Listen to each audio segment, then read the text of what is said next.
The Titanic didn't sink because of an iceberg. It sank because a radio operator was annoyed. April 14, 1912, 9:40 p.m. The ship Californian tried to warn Titanic about a massive ice field directly ahead. Radio operator Jack Phillips, exhausted and irritable, responded, shut up, I'm busy."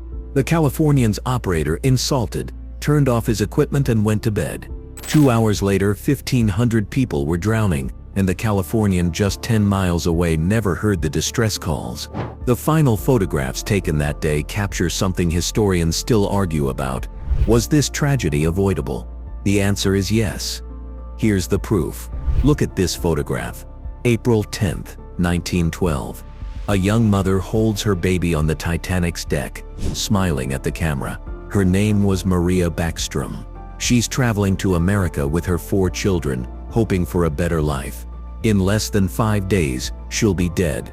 Her baby will survive, pulled from the freezing Atlantic by a passing lifeboat. But here's what makes this photo unbearable. If you look at the deck behind her, you can see the lifeboats. There were 20 of them, enough to save 760 people. The Titanic carried 2,220. Do the math. The disaster that killed 1,500 people wasn't just preventable. It was predicted, warned about, and ignored at every level. These final photographs prove it.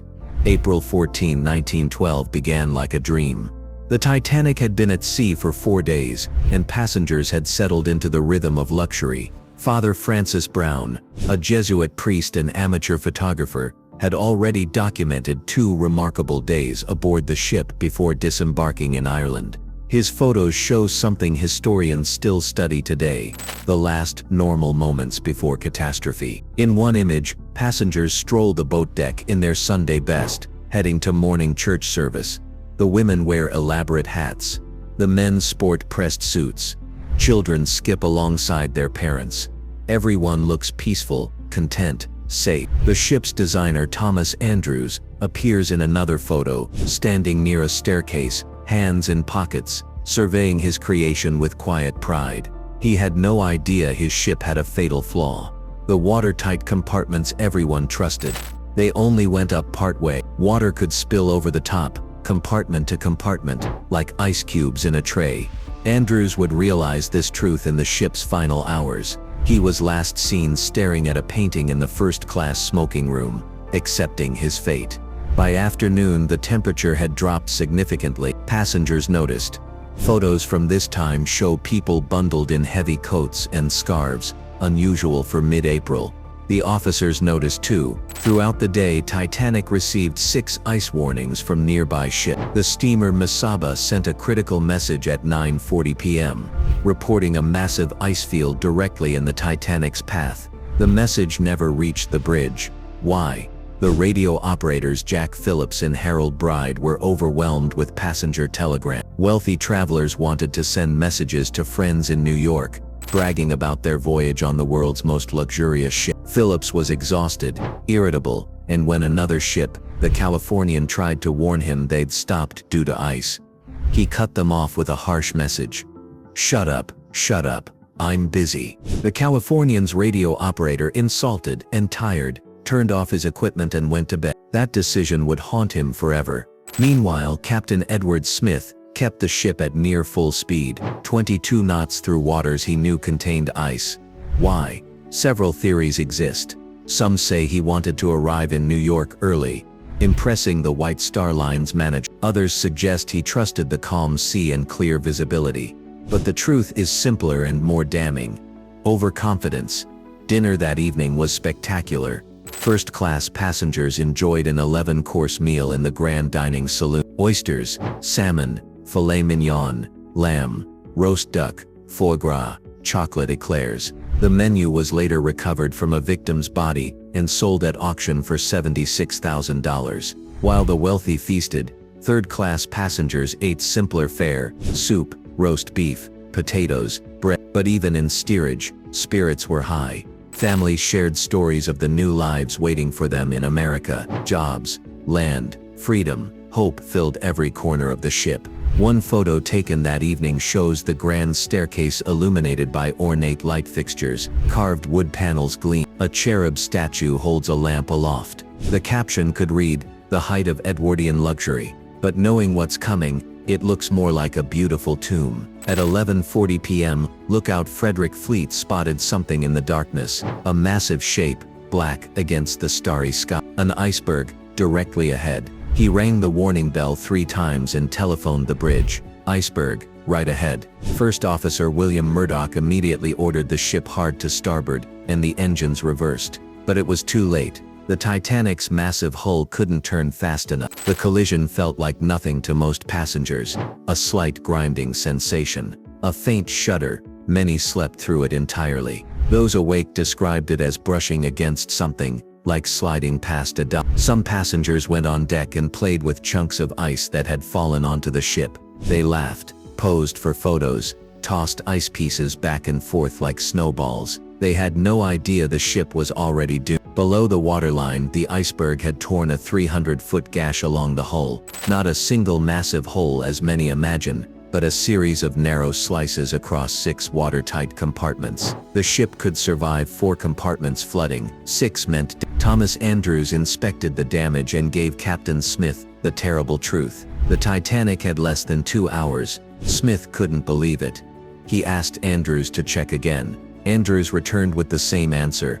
The math was simple and merciless. At 12:05 a.m., Smith gave the order to uncover the lifeboats and prepare for evacuation. But there was a problem. The crew had never conducted a proper lifeboat drill. They didn't know how to load passengers efficiently. They didn't know how many people each boat could hold. Some lifeboats launched half-empty because officers feared overcrowding would make them sink.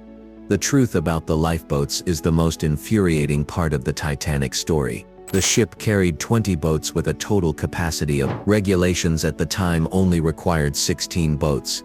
So technically Titanic exceeded legal requirements. But those regulations were written in 1894, based on ship sizes from that era. Nobody had updated them for modern ocean line. The Board of Trade, Britain's maritime regulatory body, failed to adjust the rules as ships grew larger. White Star Line failed to install enough boats, prioritizing deck space for passenger leisure over safety. Captain Smith failed to conduct lifeboat drills during the voyage. And on the night of the disaster, officers failed to fill the boats properly. Lifeboat number 1, designed for 40 people, launched with only 12. Lifeboat number 7 left with 28 people when it could hold 60. In total, the lifeboats left the Titanic carrying only 706 people.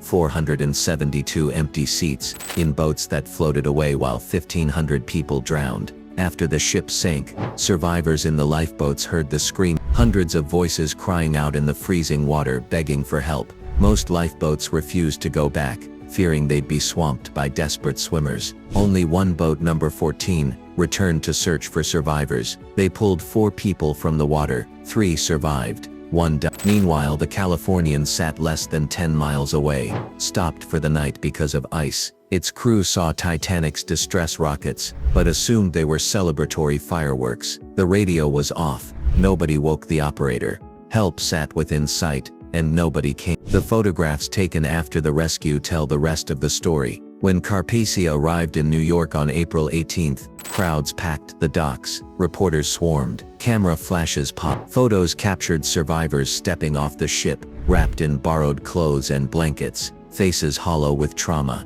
One image shows a young boy barely 7 years old, staring at the camera with ancient eyes. He'd watched his father drown. Another photo shows a woman being carried off on a stretcher, too broken to walk. The physical wounds would heal. The psychological scars never did. Among the survivor photos, one stands. Passenger Bernice Palmer captured an image of an iceberg with a distinctive red paint scrape along its base. Several ships in the area reported seeing the same iceberg. The steamer Bremen passed it and noted the red paint mark, matching Titanic's hull color. While we can't be absolutely certain, many historians believe Palmer photographed the iceberg that killed 1,500 people. It drifted away, melting slowly in the spring sun, indifferent to the lives it destroyed. The Titanic disaster exposed catastrophic failures at every level: regulatory failure, outdated lifeboat laws, corporate failure, profit prioritized over passenger safety, operational failure,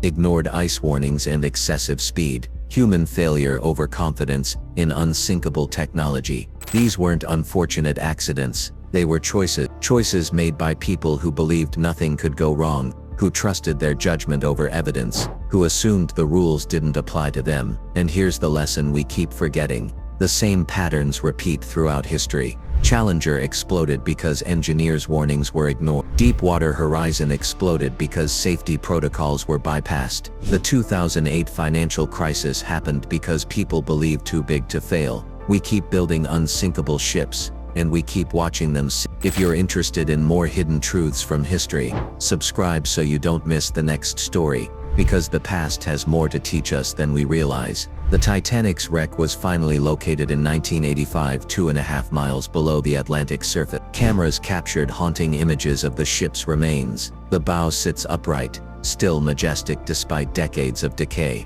The grand staircase is gone, consumed by bacteria. Passengers' belongings litter the seafloor: shoes, suitcases, china plates, a porcelain doll's head. The ship is slowly disappearing.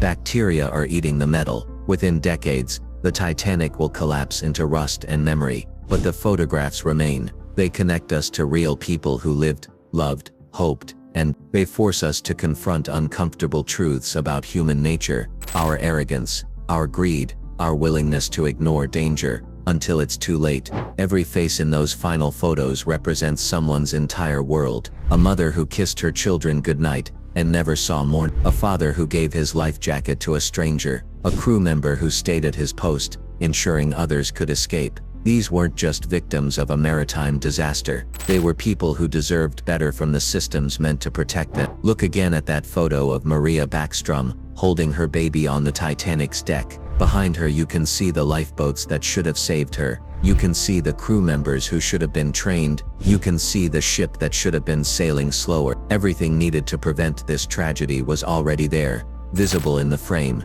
ignored by everyone who could have made a difference. That's the real horror captured in the Titanic's last photographs. Not the disaster itself, but the proof that it never had to happen. 1,500 people died because warnings were ignored, because regulations were outdated, because profit mattered more than safety, because people believed they were too smart, too modern, too advanced to fail. The Titanic wasn't a tragedy, it was a crime of negligence, documented in photographs that still accuse us from across a century. If this story made you think differently about the Titanic, leave a comment sharing which detail shocked you most. Subscribe to explore more forgotten truths from history. And remember, the photographs don't just show us the past, they warn us about the future. The question is whether we're finally ready to listen.